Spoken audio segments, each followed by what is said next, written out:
苦等5年的饥饿站台2震撼来袭，第2部的故事将更加残酷和无情。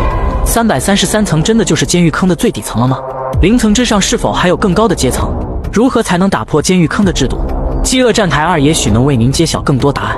现在监狱里已经制定了一套食物律法，每个人进监狱前都要报备一下自己喜欢吃什么，此后每一天就只能吃报备的东西。如果你的食物不幸被上层人吃掉了，那你今天就没得吃。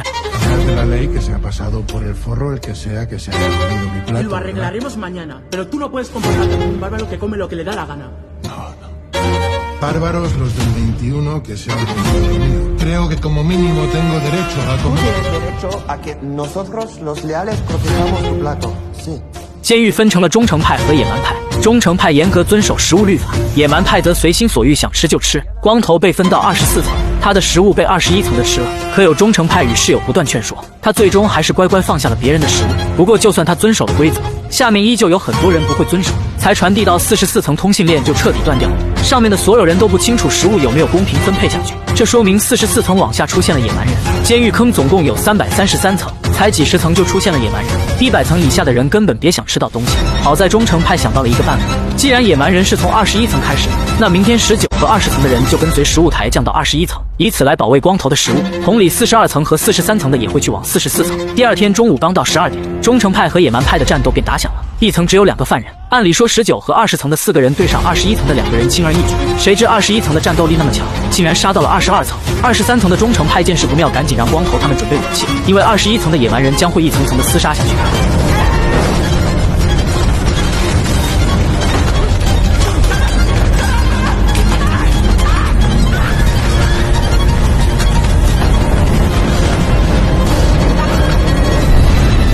着火的人遭到了监狱规则的惩罚，监狱要求食物当场吃下，不能偷留，一旦违反规定就会触发冰或火。齐刘海赶紧拿着床单上去灭火，而23层的忠诚派还在与21层的野蛮人战斗着。光头被这一幕惊得傻站着不动，直到食物台继续往下，他才感到刺骨的凉意袭来。刚才打斗时他们这层掉落了不少食物，如果不全部丢下去，他们就会被冷气冻死。齐刘海与忠诚派忙得不可开交，把食物处理干净后，他们又急着捆绑捉拿到的野蛮派。这时候光头总算回过神来了，他指责忠诚派做事太过偏激，既然上面的人吃了别人的食物，那下面的人也吃别人的食物不就好了吗？何至于闹成现在这个样子？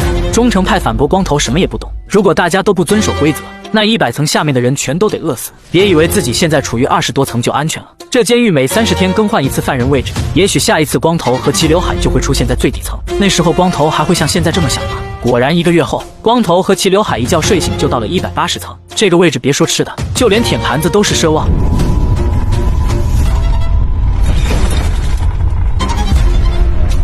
西班牙最新惊悚电影《饥饿站台2》重磅来袭，333层的监狱全靠一个食台传送食物，最上面的犯人肆意挥霍食物，最下层的犯人就只能饿肚子。自从光头和齐刘海被分来180层后，2人就再也没有吃过东西了。光头饿得天天睡觉消耗脂肪，齐刘海则在煎熬地数着时间。虽然野蛮派的人在上面大吃大喝，但还有忠诚派的拼死守护着大家的食物。熬到第3天时，齐刘海听说忠诚派已经杀到了168层，但168和169的野蛮派太过厉害，忠诚派刚刚杀到那里就失败了。听到这话，光头更加绝望。他们之前在24层时，上层人都是忠诚派，逼得他们不得不遵守食物律法，可现在他们来到180层，上面的人却一大半都是野蛮派的。光头实在撑不下去了，于是他在一个夜晚点火自焚，只为不做一个饿死鬼。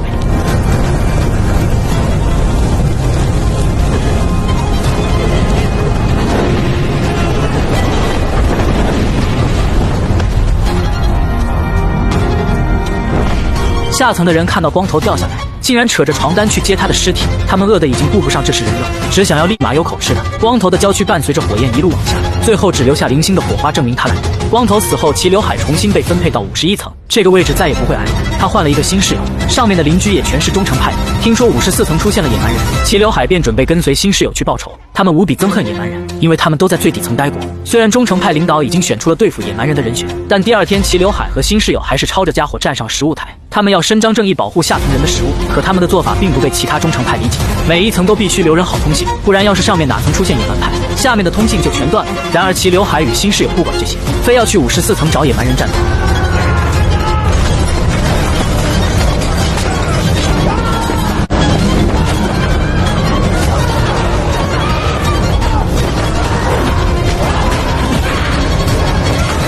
这种野蛮的厮杀和野兽没什么区别，野蛮人的人数没有忠诚派的多，很快就被大部队给弄死了。但齐刘海与新室友也回不到原本的51层，只能在下面暂时住着。晚上，新室友趁这一层的原住民睡着，悄悄告诉了齐刘海一件事：每个月底监狱都会重置监狱坑，他们用气体让犯人们昏睡过去。如果有犯人能够在那时候保持清醒，就有可能成功逃出这个地方。新室友的话给了齐刘海希望，可他们俩还没能等到月底重置，就先等来了忠诚派的惩罚。他们之前私自离开所在楼层，即使是为了对抗野蛮派，也违反了忠诚派的规矩。忠诚派的领导要给他们一个惩罚。新室友不是第一次违反规则，所以他被判了死刑，而齐刘海因为是初犯，只被判决断掉一只手。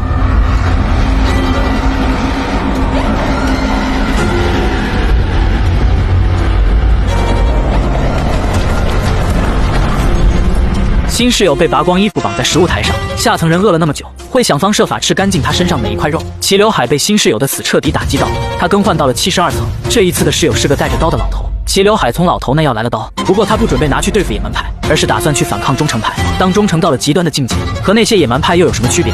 利用手上的一丁点权力草菅人命，甚至还不如那些单纯想要抢夺更多食物的人。齐刘海带着老头站上食物台，他开始往下招兵买马。就算往下走遇到了忠诚派的，齐刘海也有办法说服对方更换阵营。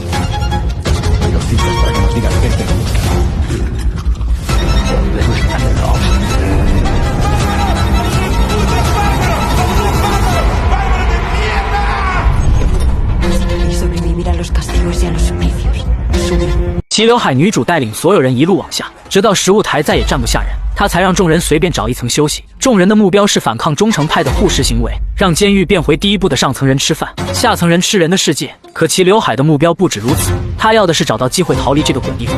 每个月底的监狱重置就是他的机会，但在此之前，他得先解决掉忠诚派。忠诚派的领导已经带领手下下来，不过他们停在了齐刘海上面一层，这里进可攻击，退可守时。等到野蛮人们饿得头晕眼花，忠诚派才会开始出手。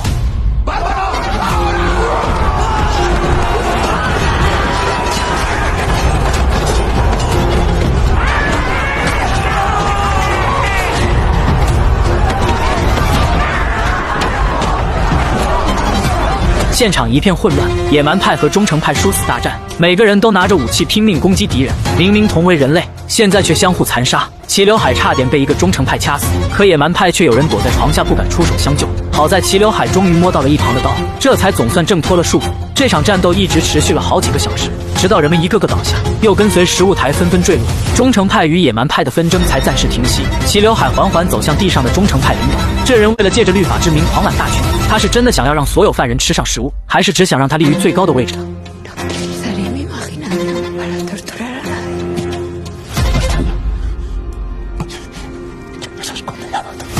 齐刘海在这场战役中获得了一幅画，他知道这是他逃生的最后机会。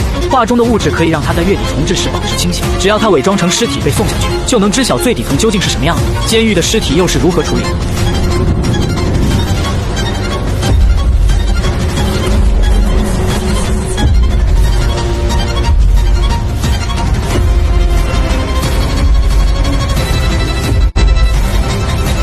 330层以下竟然是悬浮空间，这里脱离了地心引力，所以监狱的工作人员可以在半空中拖行尸堆，这里面几乎没有一个活着的犯人。齐刘海趁机逃了出来，他躲进一个缝隙，谁知竟发现对面有个孩子。听说孩子可以被送到监狱最顶层，所以他不顾一切地飘过去找对方。他的头磕出鲜血，血液却也漂浮在空中。齐刘海抱着孩子离开，结果又再次撞了一下，他开始头晕眼花，好在他顽强地撑了下来。齐刘海等到了食物台的降临，并带着孩子往最底层。不知道过了多久，食物台终于停了下来。此时只能看到顶上一丝亮光。齐刘海不知自己身在何处，他看到了很多人朝着他走来，他们闻到了食物的味道，而很显然他就是他们眼中的食物。